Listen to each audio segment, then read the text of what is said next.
నిర్వాసితులకి కూలి పనులు అనేవి కేటాయించారు. ఆ కూలి పనులు కూడా తీసేసి నిర్వాసితులందరినీ కూడా రోడ్డును పడేశారు. మరి నిర్వాసితులు రోడ్డును పడేసి మీరు మరి మీకోసం మేము భూములు ఇచ్చాం కదా, మరి మా భూముల్ని మీరు తిరిగి ఇచ్చేయాల్సిన బాధ్యత కూడా మీకు ఉంది కదా, మరి ఆ తిరిగి మా భూములు మీరు ఎందుకు ఇవ్వటం లేదని చెప్పేసి మేము ప్రశ్నించడం కూడా జరిగింది. ఇప్పటికైనా సరే కేంద్ర రాష్ట్ర ప్రభుత్వాలు స్పందించి మా సమస్య పట్ల సానుకూలంగా స్పందిస్తారని ఆశిస్తున్నాం. హాయ్ అండి, అందరికీ నమస్కారం. ముందుగా నా పేరు ఆనంద్. విశాఖ ఉక్కు నిర్మించి 40 ఏళ్లు దాటుతున్న ఇంకా నిర్వాసితులు వారి భూమి కోసం కానీ వారి ఉద్యోగాల కోసం కానీ ఇప్పటికీ పోరాడుతూనే ఉన్నారు. అసలు ఎందుకు ఈ పరిస్థితి వచ్చింది, అసలు జనవరి 4వ తారీఖున జరిగే కార్యక్రమం ఏంటి, దాని గురించి మనకు వివరించడానికి పెదగంటేడు గ్రామ ప్రజలు వారి నిర్వాసితులు మనతో మాట్లాడడానికి రెడీగా ఉన్నారు.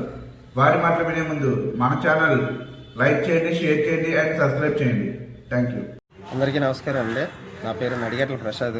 నేను విశాఖపట్నం స్టీల్ ప్లాంట్కి భూములు ఇచ్చినటువంటి నిర్వాసితుడిని. మరి విశాఖపట్నం స్టీల్ ప్లాంట్కి భూములు ఇచ్చి నేటికి 40 సంవత్సరాలు దాటినా కూడా మా నిర్వాసిత బతుకులు నేటికి కూడా నిరుద్యోగ నిర్వాసితగా ఒక బానిస బతుకుగా ఈరోజు రోడ్డును పడిపోయి మా నిర్వాసిత బతుకులు చిమిలిపోయాయండి. మరి ఈ తరుణంలోనే మేము స్టీల్ ప్లాంట్కి భూములు ఇచ్చి మా స్టీల్ ప్లాంట్ కోసం మేము భూములు ఇచ్చాం కదా, మరి మాకు ఈ నేటికి ఉపాధి జరగలేదు, మరి మా ఉపాధి సంగతి ఏంటని మేము ప్రభుత్వాన్ని ప్రశ్నించడం జరిగింది. అలాగే అక్కడ ఉన్నటువంటి మేనేజ్మెంట్ని కూడా ప్రశ్నించడం జరిగింది.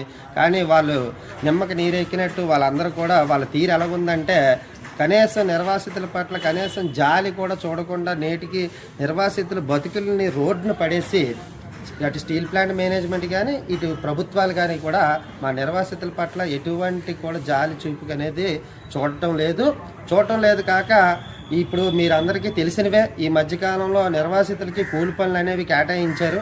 ఆ కూలి పనులు కూడా తీసేసి నిర్వాసితులందరినీ కూడా రోడ్డును పడేశారు. మరి నిర్వాసితులు రోడ్డును పడేసి మీరు మరి మీకోసం మేము భూములు ఇచ్చాం కదా, మరి మా భూముల్ని మీరు తిరిగి ఇచ్చేయాల్సిన బాధ్యత కూడా మీకు ఉంది కదా, మరి ఆ తిరిగి మా భూములు మీరు ఎందుకు ఇవ్వటం లేదని చెప్పేసి మేము ప్రశ్నించడం కూడా జరిగింది. వాళ్ళు ప్రశ్నించినా కూడా అటు ప్రభుత్వాలు కానీ ఇటు మేనేజ్మెంట్ కానీ ఎటువంటి స్పందన అనేది లేదు. కాబట్టి నిర్వాసితులందరూ కూడా చెయ్యి కలిపి మనం ఏ భూమిని అయితే ఇచ్చామో ఆ భూమిని సాధించే విధంగా మనం అందరం కూడా కృషి చేయాలి. ఎట్టి పరిస్థితుల్లో కూడా ప్రభుత్వాల దగ్గర నుంచి కానీ అటు మేనేజ్మెంట్ దగ్గర నుంచి కూడా మనం ప్రెజర్ పెట్టాల్సిన అవసరం అయితే ఉంది. మరి ఈ తరుణంలోనే నిర్వాసితులు అందరం కూడా మాట్లాడుకొని నిర్వాసిత సంఘాలుగా అన్నీ కూడా మేము ప్లాన్ చేసుకొని మరి రేపొద్దున్న 4వ తారీఖున జనవరి 4వ తారీఖున మేమందరం కూడా పెద్ద ఎత్తున భిక్షాటన కార్యక్రమాన్ని అనేది చేయడం జరుగుతుంది. కాబట్టి ఆ భిక్షాటన కార్యక్రమం ఎలా ఉండాలంటే ప్రతి నిర్వాసితుడికి నేను ఇదే చెప్తున్నాను. మనం రేపు పొద్దున్న 4వ తారీఖున చేయబోయే భిక్షాటన కార్యక్రమం అనేది చాలా చాలా చాలా ఇంపార్టెంట్. ఎందుకంటే మన నిర్వాసిత బతుకులన్నీ చిమిలిపోయాయి, మన నిర్వాసిత బతుకులన్నీ కాలిపోయాయి. కాబట్టి పోరాడితేనే ఏదైనా సాధిస్తాం తప్ప మనం ఇంట్లో కూర్చుంటే మనం సాధించలేమని నిర్వాసిత సోదరులందరికీ కూడా నేను తెలియజేస్తున్నాను. కాబట్టి రేపు జరగబోయే 4వ తారీఖున భిక్షాటన కార్యక్రమానికి పెద్ద ఎత్తున మన నిర్వాసిత సోదరులందరూ కూడా ఆ యొక్క కార్యక్రమాల్లోకి విచ్చేసి మన తాలూకా ఉనికిని ప్రభుత్వాలు అసెంబ్లీలో మాట్లాడుకునే విధంగా ప్రతి ఒక్కరూ కూడా ఈ యొక్క భిక్షాటన కార్యక్రమాల్లో పాల్గొని మన గాజువాక ఏదైతే లంకా గ్రౌండ్ నుంచి కొత్త గాజువాక వరకు మనం భిక్షాటన కార్యక్రమం ఏదైతే మనం చేస్తున్నామో ఆ యొక్క కార్యక్రమాన్ని పూర్తి లెవెల్లో మనం అందరం కూడా జయప్రదం చేసి మనం గాజువాక దద్దరిల్లిపోయే విధంగా 64 గ్రామాల నిర్వాసితులు 64 గ్రామాల భూములు కోల్పోయి నేటికి నిరుద్యోగ నిర్వాసితులుగా చిమిలిపోతున్నటువంటి నిర్వాసితులు అందరూ కూడా పెద్ద ఎత్తున ఈ యొక్క భిక్షాటన కార్యక్రమానికి రావాలి. వచ్చి మన యొక్క నిర్వాసితుల ఉనికి రేపొద్దున్న ప్రభుత్వాలు అసెంబ్లీలో కూడా మాట్లాడుకునే విధంగా మనం అందరం కూడా కృషి చేయాలని మీ అందరికీ కూడా చేతులెత్తి మనస్ఫూర్తిగా నేను కోరుకుంటున్నాను. ఈ యొక్క కార్యక్రమంలో మీరు అందరూ కూడా రావాలని కోరుకుంటూ సెలవు తీసుకుంటున్నాను. నా పేరు రాంబాబు అండి. గత నేను 7 సంవత్సరాలు పెట్టి స్టీల్ ప్లాంట్లోని మేనేజ్మెంట్ ఎంప్లాయ్మెంట్ ద్వారా కలెక్టర్ జీవో ప్రకారం మమ్మల్ని జాయిన్ చేశారండి.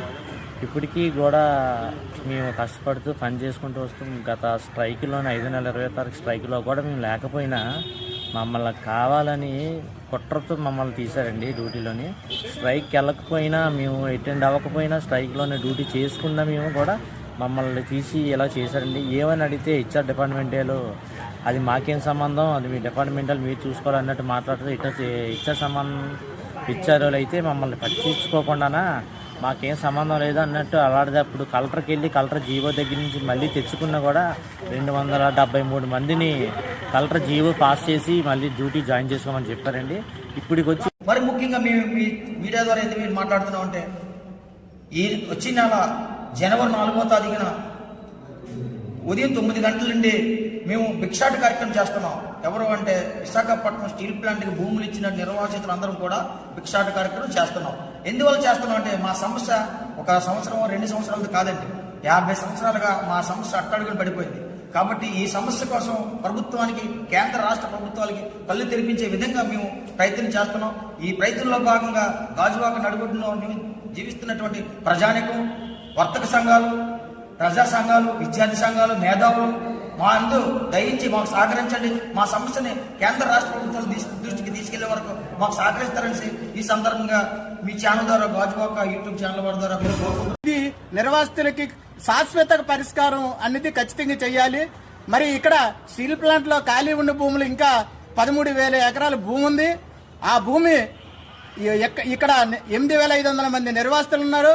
వాళ్ళకి ఖచ్చితంగా పరిష్కారం చేయకపోతే ఉన్న ఖాళీ భూమి ప్రతి ఒక్క ఆరకాటికి ఎకరం భూమి ఇవ్వాలని, అలాగే ఉద్యోగం వచ్చే వరకు జీవనభృతి వచ్చే వరకు జీవనభృతికి 25,000 రూపాయలు ఇవ్వాలని, అలాగే మరి దీనికోసం ఖచ్చితంగా ఈ స్టీల్ ప్లాంట్ నిర్వాసితులు అనేక ధర్నాల కార్యక్రమం చేస్తున్నారు. అలాగే జనవరి 4వ తారీఖున కూడా పాతగాజు జంక్షన్ లో భిక్షా కార్యక్రమం చేయడం జరుగుతుంది. దీనికి 64 గ్రామాలకు సంబంధించిన నిర్వాసితులు, ప్రతి ఒక్క నిర్వాసితుడు కూడా ఆ యొక్క భిక్షా కార్యక్రమంలో పాల్గొవాలి.